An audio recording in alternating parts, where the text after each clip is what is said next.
Alhamdulillahirabbil alamin alladzi amarna bi ta'ati. Asyhadu an la ilaha illallah wa asyhadu anna Muhammadan abduhu wa rasuluh. Allahumma shalli ala Muhammad wa ala alihi wa sahbihi wa man tabi'ahu bi ihsan ila yaumiddin. Amma ba'd. Kaum muslimin sidang halaqah maghrib menunggu isya yang Allah muliakan. Alhamdulillah, di malam hari ini Allah memberikan kita kesempatan untuk kembali mengkaji ilmu Allah ini dengan harapan ibadah kita Allah ridai dan kita Allah berikan rahmatnya. Kaum muslimin dan kaum muslimat yang Tuhan hormati, yang pertama ini berhubungan dengan masih seminggu kita ini Isra dan Mi'raj. Yang kedua, ini juga banyak adik-adik yang ikut halaqah ini.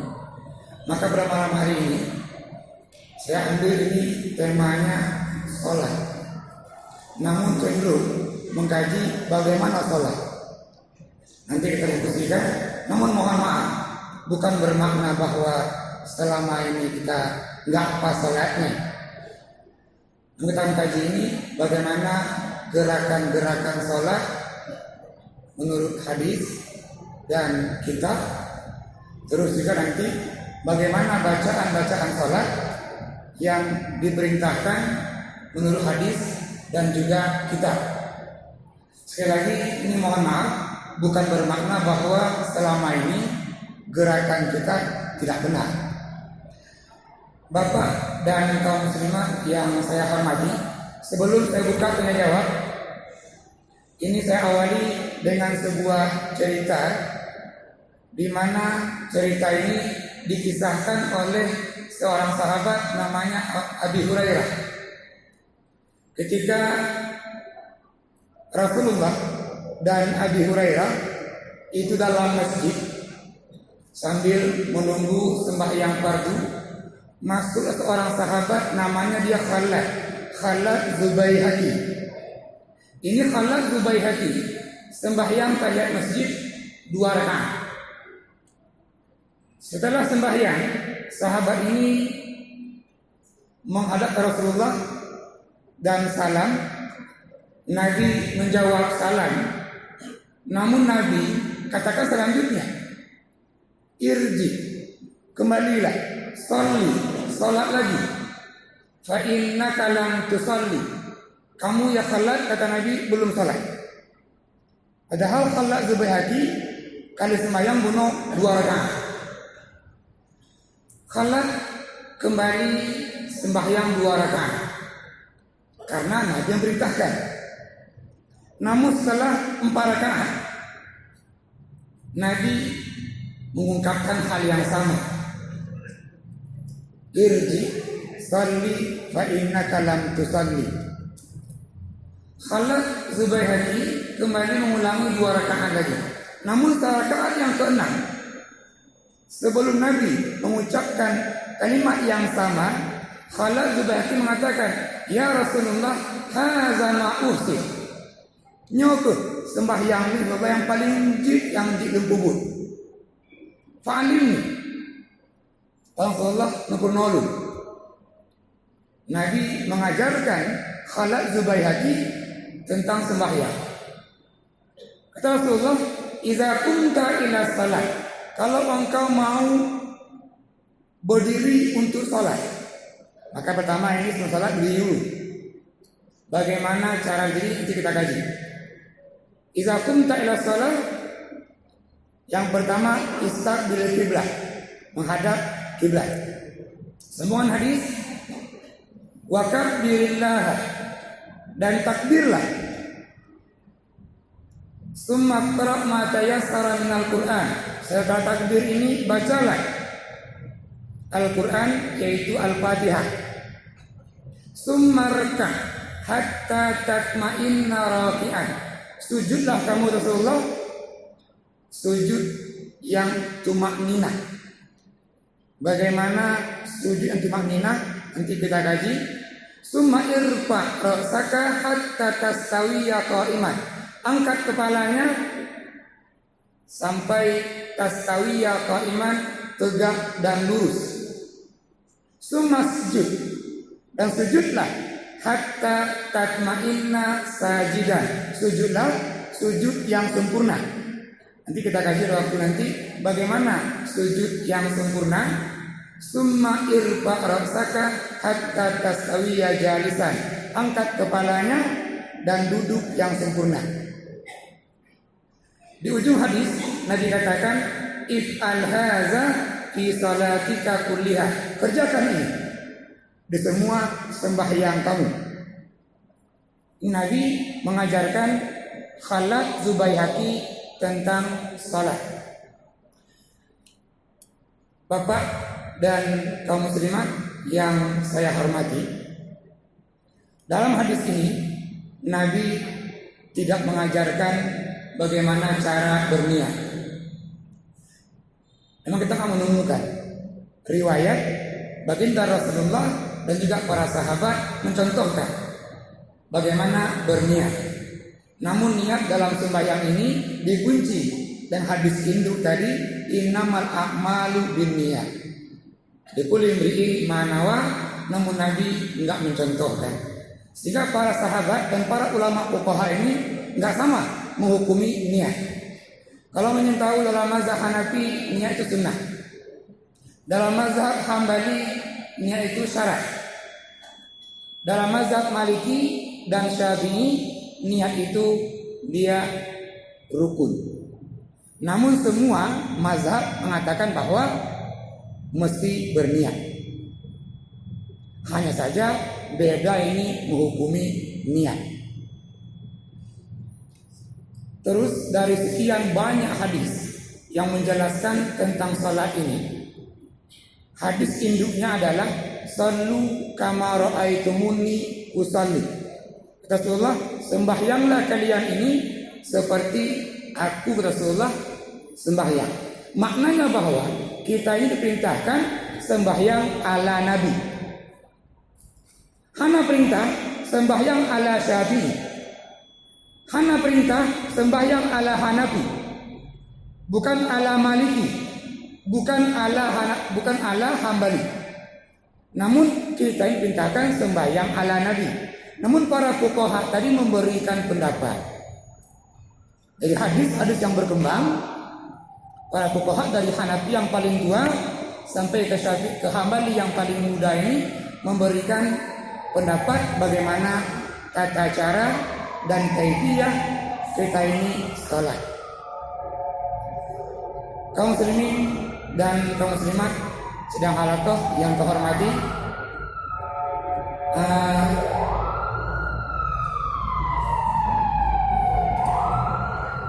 silakan yang mau bertanya dulu sebelum kita sambung. Mungkin ada yang mau bertanya, silakan.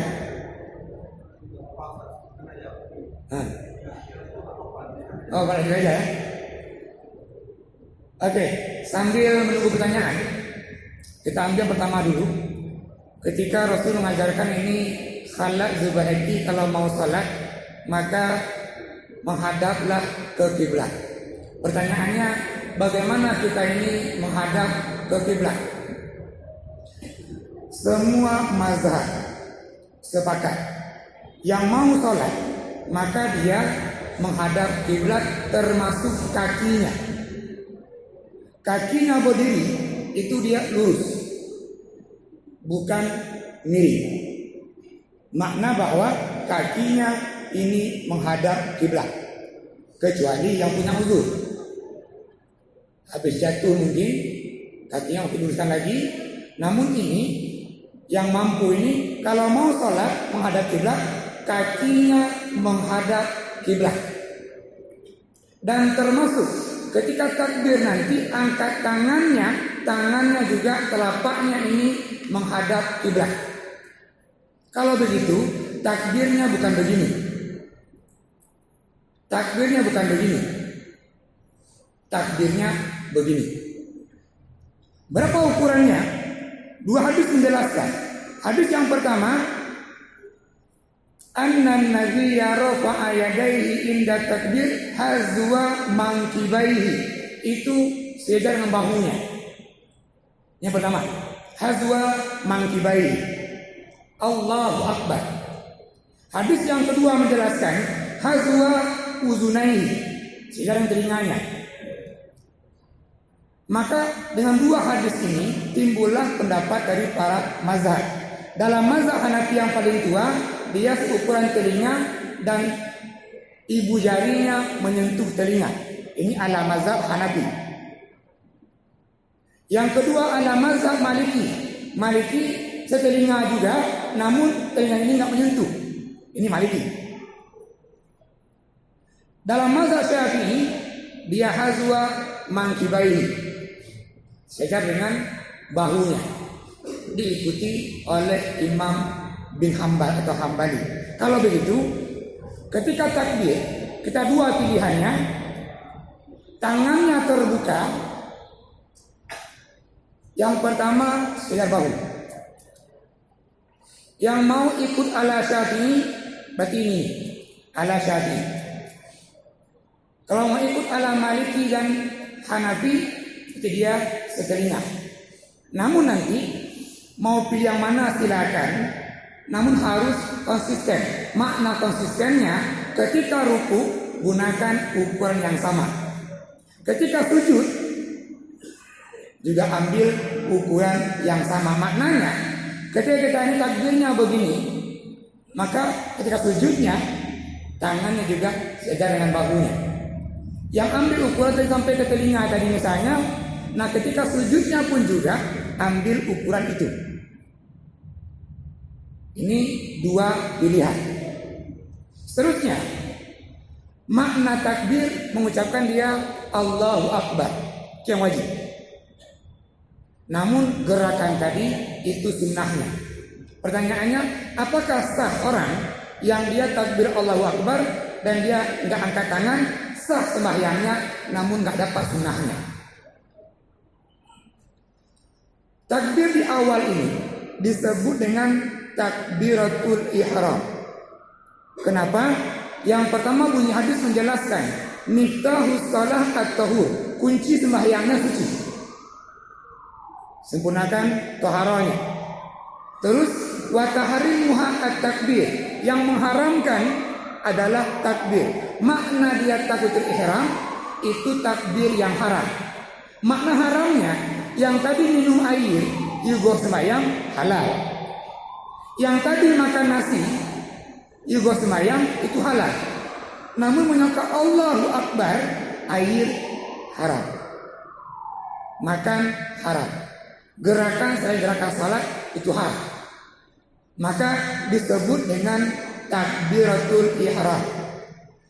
Takbir yang lain disebut dengan takbir intikal, takbir untuk pindah gerakan.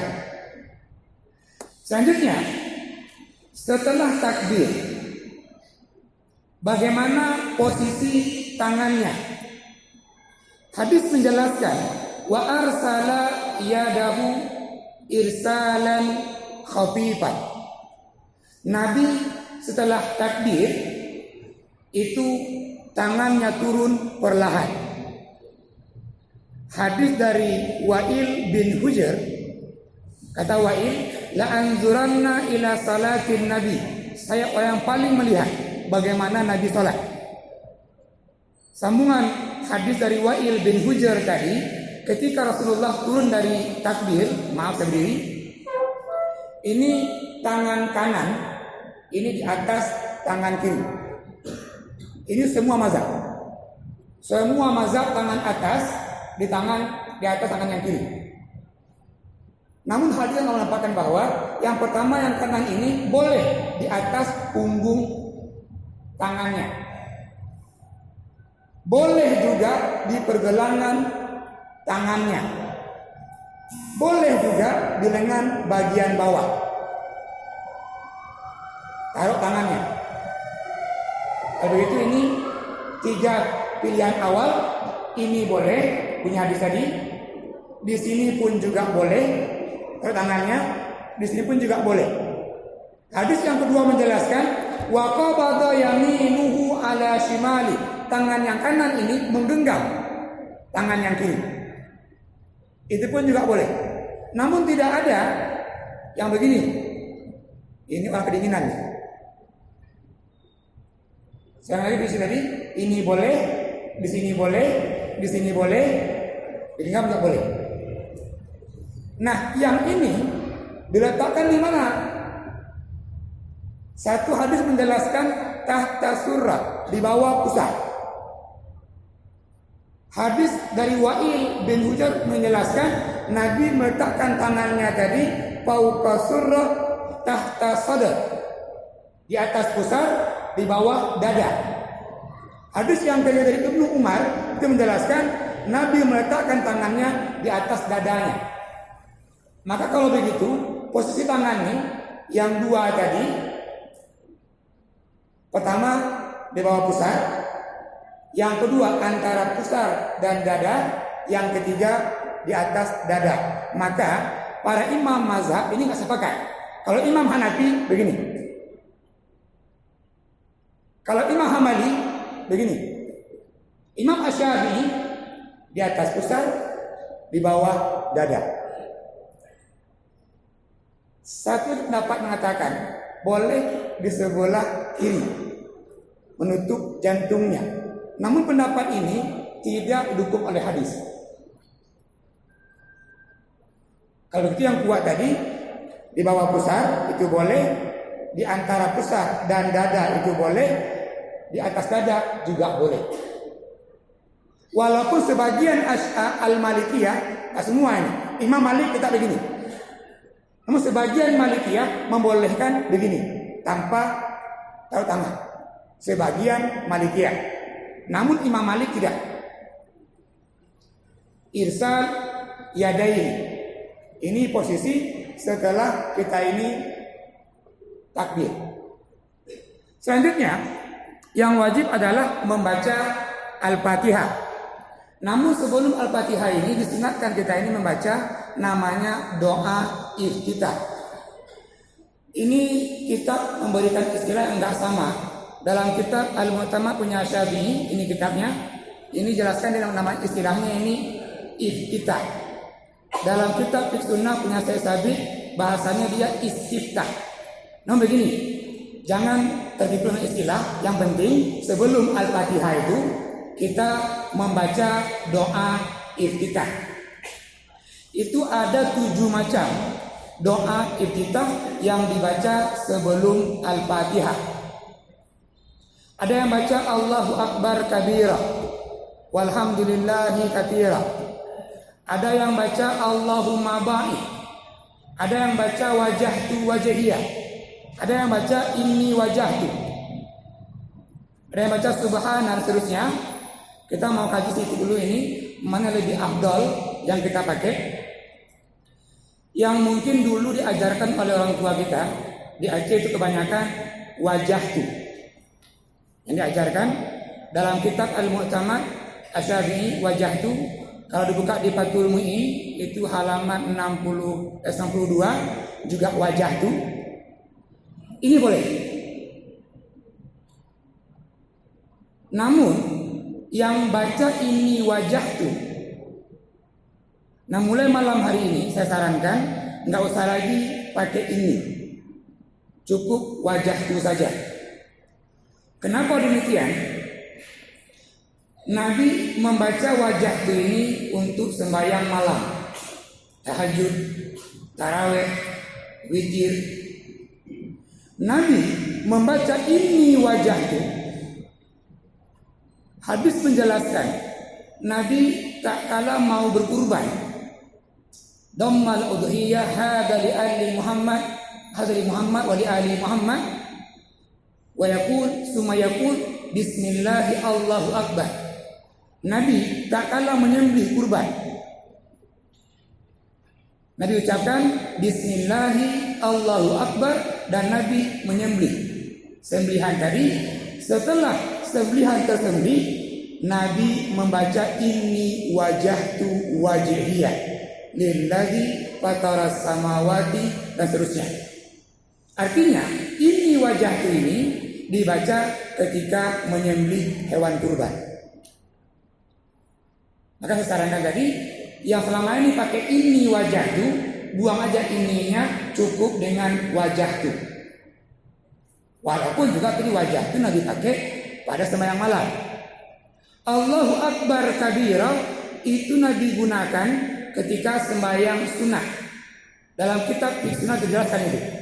Allahu Akbar kabira halaman 102 dalam sunnah yang saya tadi dikatakan fa innaha li salati tatawu. Nah digunakan ini untuk sembahyang sunnah. Nabi sering menggunakan doa iftitah untuk sembahyang fardu. Dalam kitab sunnah katakan juga li salatin nahar. Makna sembahyang siang adalah sembahyang fardu. Itu Allahumma ba'id baini wa baina khotoyaya kama ba'atta bainal masyriqi wal maghrib. Dan seterusnya ini untuk doa iftitah. Ini maaf, bukan saya menyalahkan yang wajah itu tidak. Yang pakai wajah itu juga silakan. Namun kalau kita mau jujur, lebih tepat ini kita pakai Allahumma ba'id karena Nabi menggunakan Allahumma ba'id untuk sembahyang fardu. Bagi adik-adik ini yang masih tua menghafal, kalau belum hafal mulai malam hari ini cobalah hafal Allahumma ba'id sampai seterusnya. Yang kedua, yang selama ini menggunakan ini wajah itu, mulai malam hari ini tinggalkan ininya, cukup dengan wajah itu. Boleh kita gabung Allahu Akbar kabira sampai habis, sambung dengan wajah itu. Pendapat Syekh Malibari dalam kitab Fathul Mu'in memang demikian. Suruh gabung Allahu Akbar kabira dengan wajah itu. Dalam kitab juga Al-Mu'tamad punya Muhammad Zuhaili ini suruh gabung. Jadi yang mau gabung silahkan. Ada pendapat memang para fuqaha Asy-Syafi'iyah suruh gabungkan antara Allahu Akbar kabira dengan wajah itu. Ini doa iftitah. Nah setelah itu, sebelum ini Al-Fatihah, kita ini disunnahkan Iza qara'tal Qur'ana fasta'iz billah. Kalau engkau mau baca Al-Quran maka bacalah a'udzubillah. Ini ta'awuz. Apakah semua rakaat? Yang sunnah rakaat pertama. Yang sunnah. Walaupun nanti ada pendapat semua rakaat. Kenapa dikatakan rakaat pertama yang sunnah? Kata Abu Hurairah, Rasulullah fi rak'ah al-ula qabla qiraati ummil Quran fa innahu ta'awwaza. Nabi membaca ta'awuz sebelum membaca Al-Fatihah. Ini yang kuat tadi ta'awuznya sebelum Al-Fatihah pada rakaat pertama. Dan rakaat kedua kata Abu Hurairah, Rasul langsung memulai rakaat itu dengan Alhamdulillahirabbil alamin. Jadi ini sebelum Al-Fatihah. Silakan Bapak yang mau bertanya. Masih kita ini di awal ini. Ya, selanjutnya yang pokok juga adalah membaca Al-Fatihah. Ini banyak hadis menjelaskan.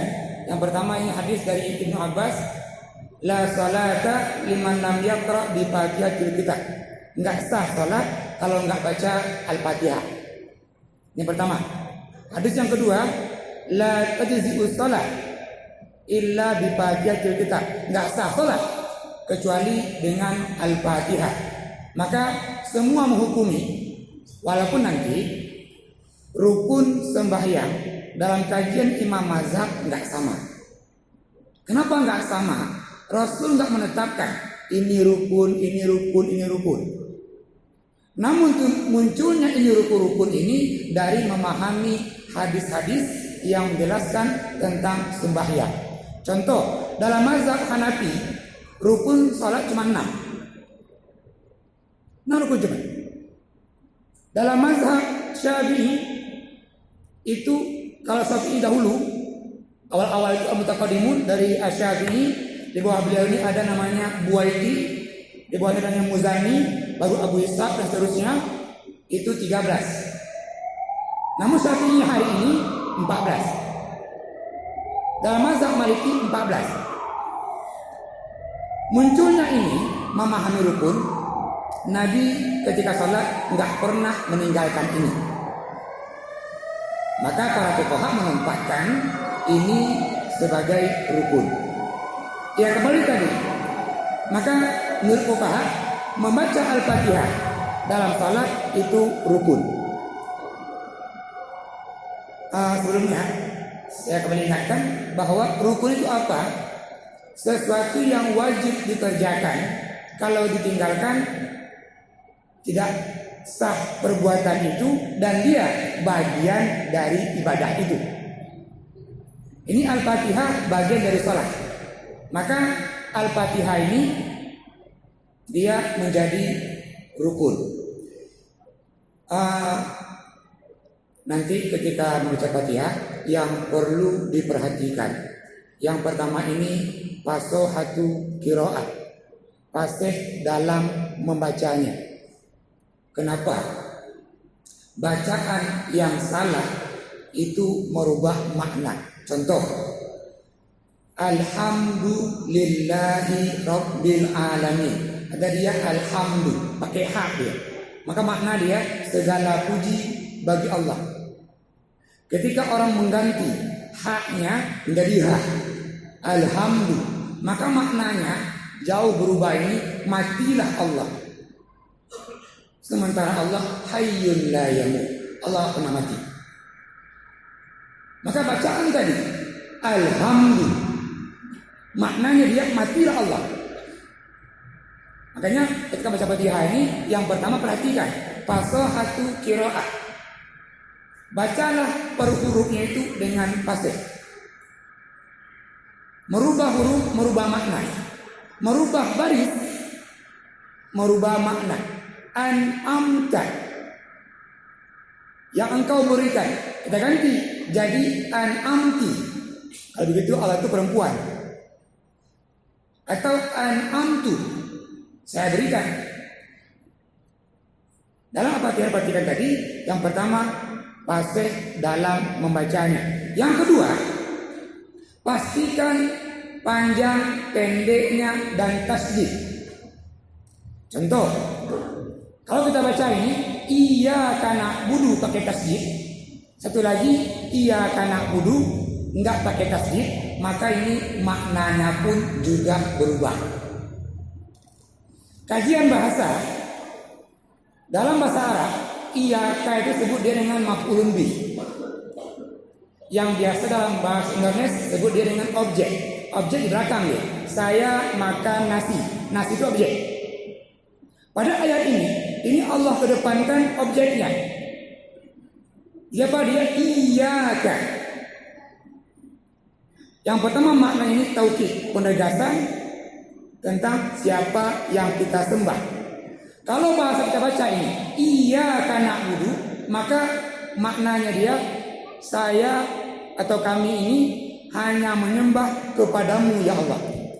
Kami enggak menyembah gunung, kami enggak menyembah laut, kami enggak menyembah pohon, hanya Engkau ya Allah. Namun kalau kita baca dia tanpa tasdid, iyyaka na'budu, itu bermakna kami menyembahmu ya Allah, juga kuburan yang ke-8, ya kempurannya, kuburannya, bakayanya, lautnya, dan seterusnya. Ini ketika tasdid dibuang, maknanya lari. Maka yang kedua tadi, pastikan bacaannya panjang pendeknya dan tasdidnya. Dalam Al-Fatihah juga yang ketiga ini tahqiqul qiraah. Kalau sembahyang sendiri pastikan kita membacanya. Nah, jadi kalau nggak baca batal sembahyangnya. Maka sembahyang sihir semua mazhab menempatkan wajib. Yang timbul khilafiyah nanti ketika imam memimpin sembahyang jahat. Namun untuk sihir semua mazhab menempatkan ini makmum wajib membaca Al-Fatihah.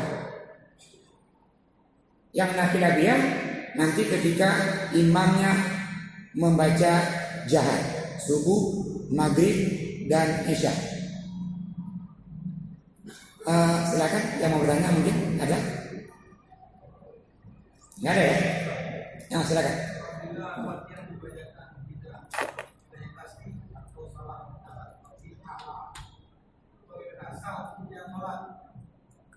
Ya.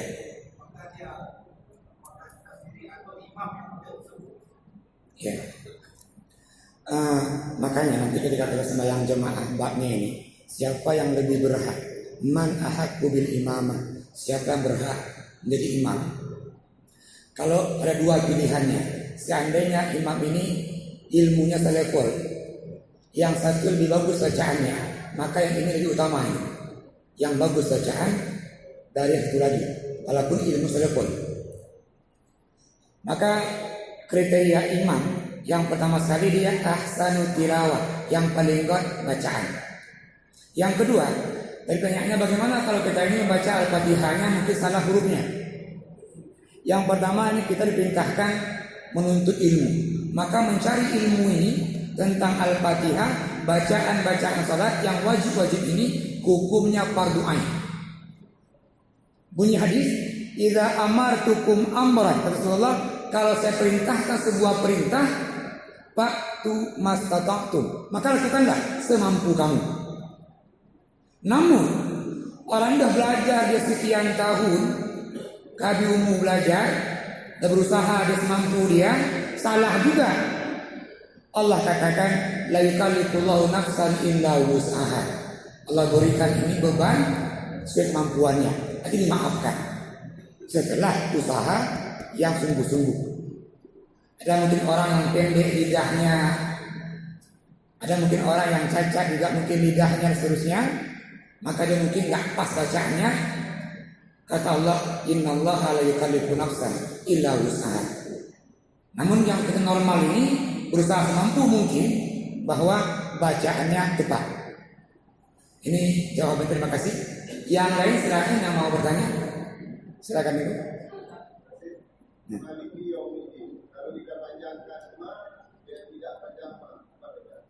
Ya, ini bacaan. Tunggu silakan. Mungkin sama mungkin. Nah. Ya. Ya, tunggu silakan.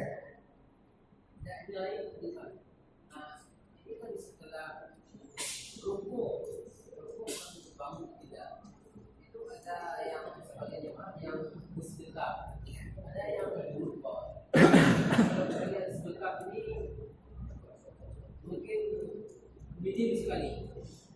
Apakah kadar ini hadis sahih atau tidak sehingga terjadi khilaf itu? Ya, terima kasih. Ini dua pertanyaan. Yang pertama tadi membedakan antara makna Maliki Yaumiddin dengan tanpa panjang Malikuddin. Ya, kajian bahasa. Yang pertama ini Malik. Malik asli katanya sama Malaka. Malaka itu dia yang memiliki. Maka Maliki Yaumiddin, kajian bahasa jadi ismul fa'il, artinya orang yang memiliki. Nah, Maliki Yaumiddin inilah zat yang memiliki Yaumaddin, hari pembalasan. Itu Allah. Apakah beda antara Malakuddin dengan Maliki Yaumiddin? Beda. Kalau dibaca dia Maliki, nah panjang, Maliki, panjang juga, Maliki, gitu ya. Ini maknanya ada lain yang memiliki hari pembalasan. Namun kalau Maliki Yaumiddin, berarti yang punya ini hanya Allah, zat yang memiliki hari pembalasan. Ini beda antara panjangnya dan pendeknya. Yang kedua, ketika kita sudah ruku ini, pertanyaannya setelah ruku, kita kembali i'tidal, sami Allahu liman hamidah kata imam, kata makmum, Rabbana walakal hamd. Ini ada orang yang dia bersedekah. Pertanyaannya, apakah hadisnya kuat tentang bersedekah ini? Ya, saya mohon maaf ini Tengku, sampai hari ini saya belum menemukan hadis yang kuat menyatakan tentang setelah kita ini sami Allah itu bersedekah. Namun dipahami ini itu dengan umumnya hadis. Apa umum hadis? Nabi setelah mengangkat kepalanya summa stawa. Makna stawa di sini adalah mengembalikan semua tulang-tulang ini pada posisi semula. Dipahami ini pun juga tulang. Maka tulang ini pun dikembalikan seperti awal. Karena awal tadi sholatnya mengawali begini tadi, maka diawali begitu juga. Namun hadis yang sore menjelaskan setelah ruku, ketika i'tidal, posisi tangannya itu seperti sebelum ruku misalnya. Ini tidak ada hadis yang sore. Namun ini dipahami karena umumnya lafaz hadis tadi. Namun kita pun juga akan menyalahkan. Artinya ini kan memahami makna ini istawa, mengembalikan tulang-tulangnya itu ke posisi semula, dan ini pun bagian dari tulang. Maka tulang ini pun juga kembali dia seperti awal sebelum dia ruku. Bagian. Terima kasih banyak. Yang lain silakan Pak yang mau bertanya. Ya, sambil menunggu pertanyaan, saya sambung ini. Ketika imam membaca Al-Fatihah, saya akan kaji lagi. Apakah bismillahnya sir apa jahat? Kita mau kaji lagi. Sudah dimaklumi. Ada yang jahat, ada yang sir. Silakan. Jangan saling menyalahkan, jangan. Yang sir menyalahkan yang jahat, yang jahat menyalahkan yang sir. Namun begini, yang membaca itu jahat, itu dalilnya dari hadis dari Abi Hurairah. Hadis dinukilkan dari sahabat namanya Abi Hurairah. Abi Hurairah ketika memimpin jamaah membaca bismillah jahat. Maka orang ambil, ini kan asal sahabat ini jahat, maka boleh membaca Al-Fatihah juga bismillahnya jahat. Hadis yang kedua dari Anas bin Malik.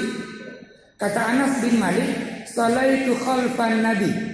Saya sembahyang di belakang Nabi, Abi Bakr, belakang Abu Bakar, wa Umar, belakang Umar, terus wa Utsman, semua orang ini membaca bismillahnya sir.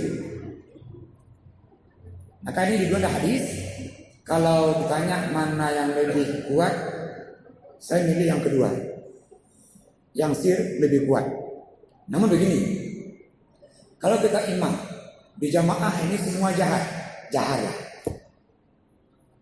Kalau kita ini imam dan makmumnya ini bermazhab sir, sir semua, maka sirlah. Supaya apa ini enggak timbul polemik. Memang wajib. Kalau lebih kuat, lagi imam amalkan tadi itu lebih kuat, namun menghindari ini polemik dan khilafiyah dalam masyarakat kita ini. Kalau kita imam jamaahnya ini semuanya jahat, maka imam jahatlah. Tapi kalau kita ini jahat misalnya dan imam di jamaah yang sir juga, itu menjaga ini tadi kebersamaan. Dan seterusnya baca Al-Fatihah ketika sembahyang jahat, ini para ulama enggak sepakat. Yang pertama, Imam Hanafi yang paling tua itu mengatakan kalau imam baca jahat, makmum diam.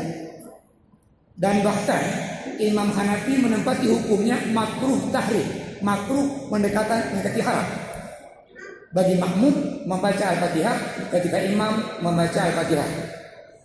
Ini pendapat Abu Hanifah. Dalilnya diambil dari Al-Quran, wa idza quri'al Qur'anu fastami'u wa ansitu la'allakum turhamun. Kalau Al-Quran dibacakan, maka dengarkanlah, perhatikanlah. Ini tadi digunakan oleh Abu Hanifah. Yang kedua, ini mazhab Maliki sama dengan mazhab Hambali. Kata dua mazhab ini, kalau imamnya membaca Al-Fatihah jahat, maka makmum diam. Apa dalilnya? Hadis dari Anas bin Malik, kata Rasulullah, man kana lahu imamun, barang siapa yang punya imam, fa qiraatul imam qiraatul, bacaan imam bacaan makmum. Namun Imam Asy-Syafi'i baik sembahyang sir maupun sembahyang jahar, makmum wajib membaca Al-Fatihah. Imam Asy-Syafi'i berdalil dengan hadis la salata liman lam yaqra bi Fatihatil Kitab. Hana sembahyang menyuhana Al-Fatihah. Ini timbul perbedaan. Taco. Apakah ala guno? Ada bunyi hadis yang menjelaskan ini idza kabbaral imamu fakabbir. Kalau imam takbir maka takbirlah. Wa idza qara'a wa ansitu. Kalau imam baca jahar maka diamlah. Sebagian kalangan menempatkan diam itu lebih kuat. Namun saya ini saya pribadi, saya pahami tentang tafsir Al-Fatihah dan juga makna yang terkandung dalam Al-Fatihah, dan bahkan sebuah hadis qudsi menjelaskan. Qala Abu Hurairah, berkata Abu Hurairah, wa qala Rasulullah, kata Rasulullah, inna Allah azza wa jalla yaqul, Allah berfirman. Makna bahwa ini hadis qudsi. Makna di qudsi ini lafadznya dari Nabi Muhammad, namun maknanya dari Allah. Kalau secara hukum sumbernya ini setelah Al-Quran, langsung ini hadis qudsi yang paling kuat. Apa kata Rasul dalam hadis qudsi? Laqasamtu salata ala ibadi qismaini. Saya bagi sembahyang ini atas hambaku dua bagian. Qismun li, satu bagian untuk saya, wa qismun li abdi, satu bagian lagi untuk hambaku. Apa hak hamba itu? Nabi menjelaskan, wa li abdi ma sa'al, bagi hamba saya itu adalah apa yang dia minta. Sambungan hadis, wa idza qala al-abdu alhamdulillahi sampai habis, wa qala azza wa jalla inna abdi hamadani, hambaku memujiku. Wa idza qala abdi arrahmanir rahim, wa qala azza wa jalla inna abdi asnani, hambaku mengagungkanmu. Wa idza qala abdi, seterusnya, wa qala azza wa jalla fa inna abdi majjadani. Maka sambungan hadis, wali abdi masa'al, bagi hamba-hamba saya ini silakan dia minta akan saya berikan. Makanya setelah ini semuanya baca doa semua ini. Iya, ini kan setelah baca tadi ini wali abdi masa'al, makna bahwa Allah menunggu doa-doa kita. Maka doa sembahyang kita ini kan doa semua. Kata Allah dalam hadis tadi ini, wali abdi masa'al, bagi hamba saya ini apa yang dia minta. Maka kalau orang ini sempurna sembahyangnya, khusyuk bacaannya, tepat bacaannya, Allah kabulkan. Ini punya hadis qudsi. Kalau begitu, kita ini ketika imam jahar bagaimana? Yang pertama, dengarkan dengan baik-baik. Biasanya kalau telinganya mendengarkan baik-baik, hatinya ikut membaca biasanya. Caranya yang baik-baik, hatinya ikut membaca. Yang kedua, jikalau imamnya baca lambat, alhamdulillahirabbil alamin, berhenti imamnya. Kita baca. Yang jangan mendahului imam. Kenapa bunyi hadis? Ju'ilal imamu liyutamma. Imam dipilih untuk diikuti. Kalau kita duluan, artinya imam ikut kita. Makanya jangan ini mendahului imam. Cara yang ketiga, ketika sudah habis ini waladhalin amin, karena mazhab Syafi'i tadi mewajibkan baca Fatihah, dalam mazhab Syafi'i setelah baca amin itu imam diam. Berapa lama? Seukuran makmum membaca Al-Fatihah.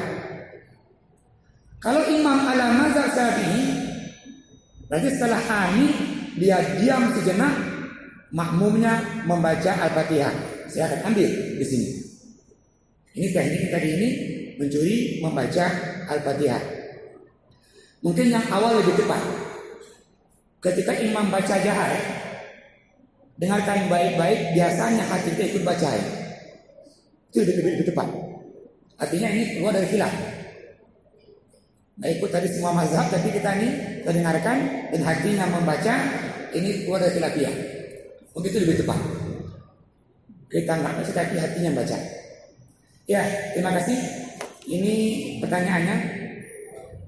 Ustaz, bagaimana jika hendak sembahyang berjamaah dan jamaahnya adalah perempuan semua, sementara ada anak laki-laki namun belum balik, belum diikat juga, apakah sah jika sholat diimami anak kecil tersebut?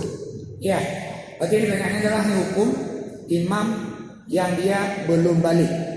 Apakah boleh imam anak yang belum balik? Seorang anak namanya dia Ibnu Abbas dan dia ini adalah anak umum Nabi. Ini anak umum Nabi. Yang gelarnya dia Baharul Ulum, lautan ilmu.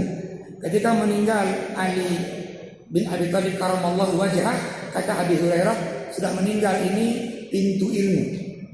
Namun akan lahir lautan ilmu, yaitu dia Ibnu Abbas. Bahasa riwayat Ibnu Abbas memimpin jamaah melawan Radam dan dia masih berumur 7 tahun. Wahwa Ibnu Sabah. Itu begini apa hadisnya? Wahwa Ibnu Sabahun. Dia masih 7 tahun. Secara umur di Arab pun juga belum balik, umur 7 tahun. Kenapa belum balik? Saya katakan tadi ada hadis menjelaskan muru auladakum bisalati wa huwa ibnu sabah. Perintahkanlah anak-anak sholat dan dia masih umur 7 tahun. Wadribuhu, dan pukullah dia ketika berumur 10 tahun. Artinya umur di Arab itu yang secara uruf kebiasaan budayanya balik umur 10 tahun. Artinya ketika itu Ibnu Abbas memimpin jamaah umur 7 tahun dan dia pun juga belum balik. Kalau begitu, riwayat ini menjawab pertanyaan tadi, apakah boleh? Ibnu Abbas jawab boleh. Langsung diamalkan oleh Ibnu Abbas. Terima kasih. Waktu ini dah. Ada yang mungkin terakhir yang mau tanya? Silakan. Terakhir ya. Ada yang mengucapkan salam Bismillahirrahmanirrahim. Kemudian ada pula yang mengucapkan Bismillahirrahmanirrahim.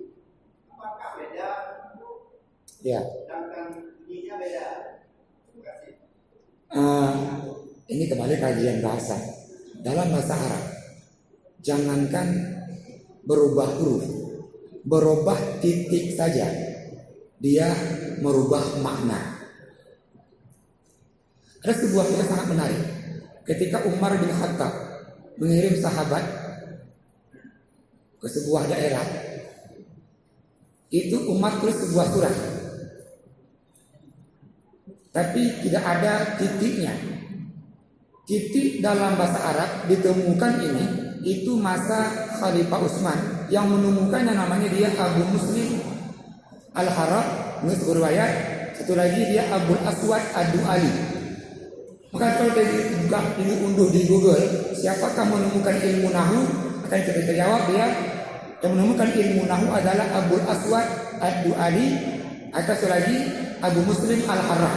Artinya mulai titik dalam bahasa Arab dikenal di masa Khalifah ini Utsman.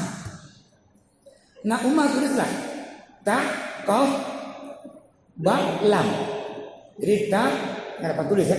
Ada ta, ada qaf, ada bal, ba, ada lam. Menurut Umar, antakbal hazar rajul. Mohon terimalah pemuda ini. Namun gubernur yang menerima surat dari Umar bin Khattab tadi nggak dibaca dia antakbala, bukan pakai ba. Dibaca dia pakai ta, antaktula. Maknanya bunuhlah orang ini. Jadi hampir saja ini gubernur membunuh pembawa surat ini. Karena baca perintahnya tadi antaktula, bukan antakbala. Berubah antara tak dengan ba. Ba titik satu di bawah, tak dua di atas. Akibatnya nyawa. Maka tadi kembali, apalagi ini berubah tadi ini huruf-hurufnya, maka pasti berubah juga maknanya. Maka paling tepat adalah kita hari ini berusaha ini membaca Al-Fatihah sebaik mungkin. Bapak, ibu yang udah umroh atau mau umroh, biasanya ini hampir setiap sudut tiang-tiang di Mekah ataupun di Madinah itu ada syekh-syekh yang tanpa dibayar mau mengajarkan membaca Al-Quran. Pastikan bacaan kita dengan orang itu betul nggak Al-Fatihahnya. Jawab bincangnya, saya baca Fatihah, silakan. Kalau salah akan perbaiki. Jadi yang punya kesempatan ini umroh atau yang tidak, kita punya guru-guru yang qiraat yang betul bacaannya, maka belajarlah dengan guru-guru kita ini sampai pastikan bahwa betul Al-Fatihahnya. Supaya apa? Betul Fatihahnya, betul sholatnya. Benar Fatihahnya, sah sholatnya. Gagal Fatihahnya, batal sholatnya. Maka ingat waktu sekali ini mohon maaf. Insya Allah kalau ada umur panjang ini, nanti di pertemuan selanjutnya kita akan kaji lagi tentang ya bacaan dan gerakan salat. Nanti di ruku bagaimana cara rukunya, sujudnya sampai yang kita kayak akhir. Ini perlu kita kaji memang. Dan mohon maaf atas kekurangan. Saya akhiri, assalamualaikum warahmatullahi wabarakatuh.